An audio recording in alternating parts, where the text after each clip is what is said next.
Quick video today, disassembly and cleaning of this wicking type humidifier. We got this one used a while back, but while it would solve the dry winter air problem, it would sometimes irritate our noses and throats in a different way.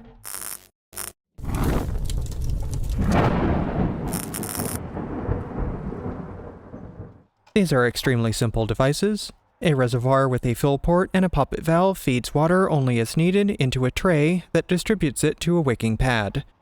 A small blower-style fan draws air through the damp pad and ejects it out front. In our case, regular cleaning of the user's serviceable parts did not have much effect, so our problem lies deeper.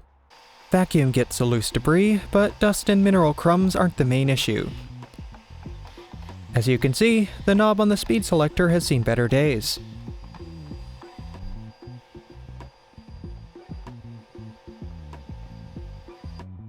4 Phillips screws on the corners and the bottom hold the unit together, plus an additional screw in the center near where the power cord enters. Unfortunately, the case barely opens an inch due to the internal wiring. Thus begins a battle to extract the clamping grommet for the power cord without damaging anything.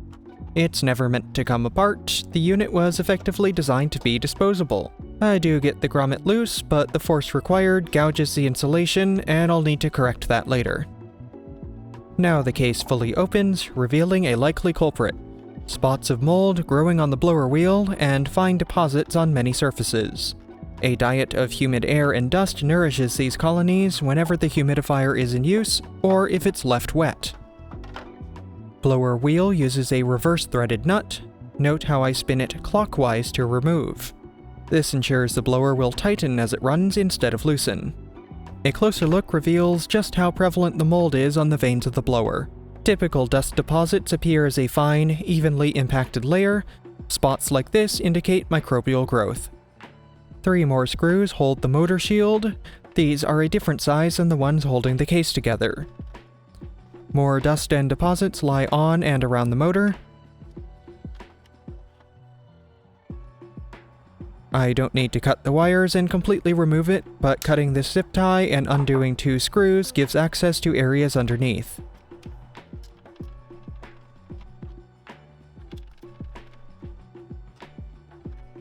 Motor is a 2-speed, shaded pull type with ball bearings instead of the cheaper sleeve bearings.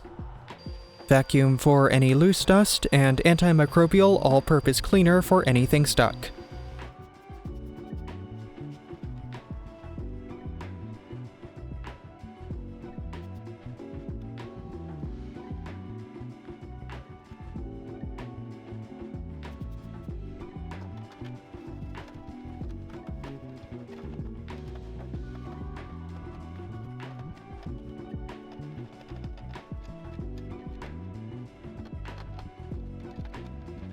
Blower wheel and motor shield get saturated with cleaner and allowed to soak for a few minutes.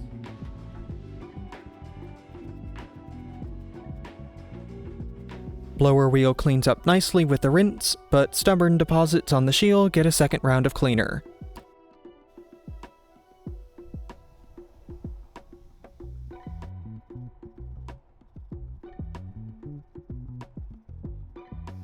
At close range, the mist setting on the nozzle provides plenty of force with extremely low water use and less chance of backsplash. Wicking pad has some deposits, but they are largely soluble thanks to water treatment I use in the tray. A bit of soaking, agitation, and rinsing takes off most of the minerals.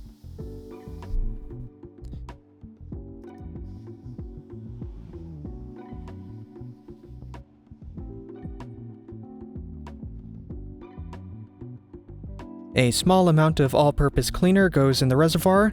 I used 10:1 diluted product and added water, but even then it was a bit too much. Multiple smaller rinses are more effective than a single high-volume rinse. The cleaner is biodegradable, and the volume of rinse water means there's no hazard to any of the landscaping. It indeed looks like I nicked the insulation of the cord. No big deal, but splices to the rescue with an extra layer of tape for insurance.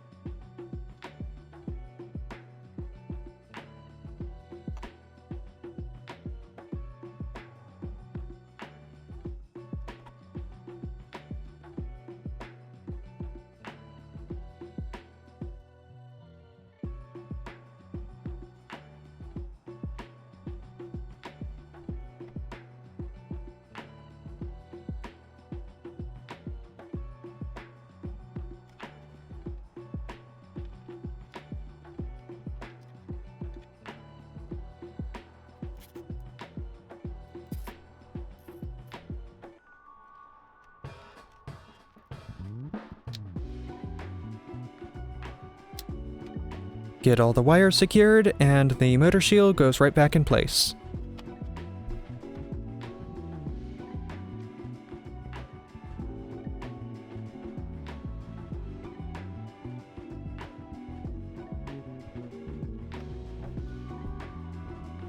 Rest of the surfaces in the airflow path get a wipe down with the antimicrobial cleaner.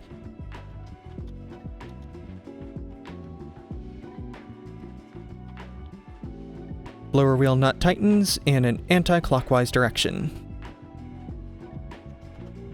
Wipe down of the exit duct, then everything goes back together.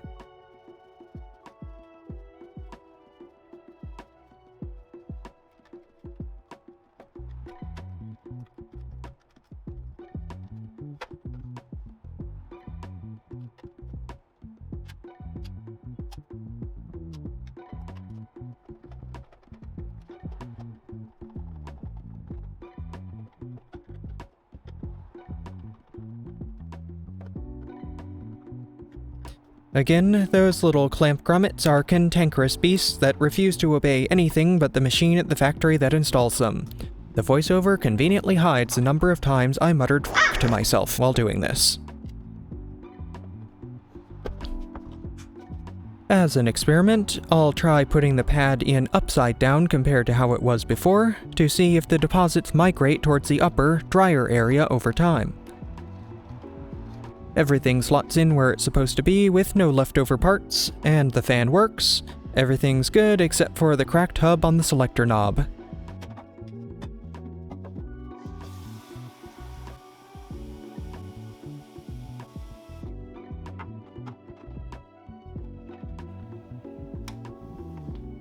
These condensate treatment tabs encourage softer, more soluble mineral deposits that can be rinsed away, and also claim to help control microbial growth and odors. They're designed for use in air conditioners, humidifiers, and refrigeration equipment. Once the water in the tray reaches operating depth, it blocks further air entry and prevents additional feeding from the reservoir. No active controls, just simple physics.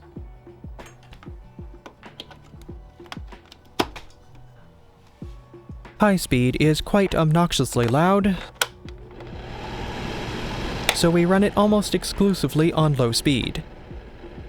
Indicator LED is very dim, but it's easy enough to tell by sound if the unit is running. Time will tell if I've fully solved the problem or not, but as of this recording, we've not had as much irritation at night. Thanks for watching, until next time.